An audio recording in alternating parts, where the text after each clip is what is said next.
కాంగ్రెస్ ప్రభుత్వం మూసీ ప్రక్షాళన, ఎస్టీపీ నిర్మాణాలు, హైడ్రా లాంటి చర్యలతో ప్రజలను కాల్చుకు తింటున్నారని మండిపడ్డారు రాజేంద్రనగర్ బీఆర్ఎస్ ఇన్ఛార్జ్ పట్లుల కార్తీక్ రెడ్డి. బండ్లగూడలో నివాసాల మధ్య సివరేజ్ ట్రీట్మెంట్ ప్లాంట్ నిర్మించొద్దని 500 మందితో నిర్వహించిన ధర్నాలో ఆయన పాల్గొన్నారు. కాలనీవాసులకు బీఆర్ఎస్ పార్టీ అండగా ఉంటుందని భరోసా ఇచ్చారు. ప్రజలను భయభ్రాంతులకు గురిచేస్తున్న ప్రభుత్వంపై పోరాటానికి సిద్ధం కావాలని కార్తీక్ రెడ్డి అన్నారు. కేసీఆర్ గారు 10 సంవత్సరాల అధికారంలో ఉన్నప్పుడు ముఖ్యమంత్రిగా ఉన్నారు. ప్రజలకి ఏం మంచి చేయాలా, ఏం చేసి మంచి జరుగుతున్న ఆలోచనతోనే పరిపాలించినటువంటి అధికారంపై ఇన్ని నెలలైనా కూడా ఇంకా కేసీఆర్ గారు గుర్తిస్తున్నారు. హైదర్షాగోట్ గంధంగూడలో ఉన్న కాలనీ సభ్యులకి వాళ్ళ దురదృష్టం ఏందో కానీ కాంగ్రెస్ పార్టీ అధికారంలోకి వచ్చిన తర్వాత కంటి మీద కునుకు లేకుండా పోయింది.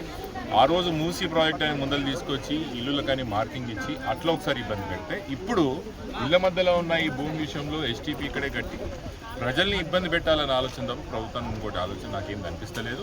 ప్రభుత్వంలో ఉన్న పెద్దలకు, ముఖ్యంగా స్థానికంగా ప్రజాప్రతినిధులకు నేను చెప్పేది ఏమనగా, ఎస్టీపీ కాలనీ సభ్యుల కోసం కడుతున్నాం, ప్రజలకు కడుతున్నప్పుడు, ప్రజల కోసం కడుతున్నప్పుడు, ప్రజలే వద్దన్నప్పుడు దేనికోసం కడుతున్నట్టు, ఎవరి కోసం కడుతున్నట్టు మాటికి ఈ విషయం మీద మేము పోరాటం చేస్తాం. అధికారులను కలిసి రిప్రజెంటేషన్ కూడా ఇస్తాం. Thank you.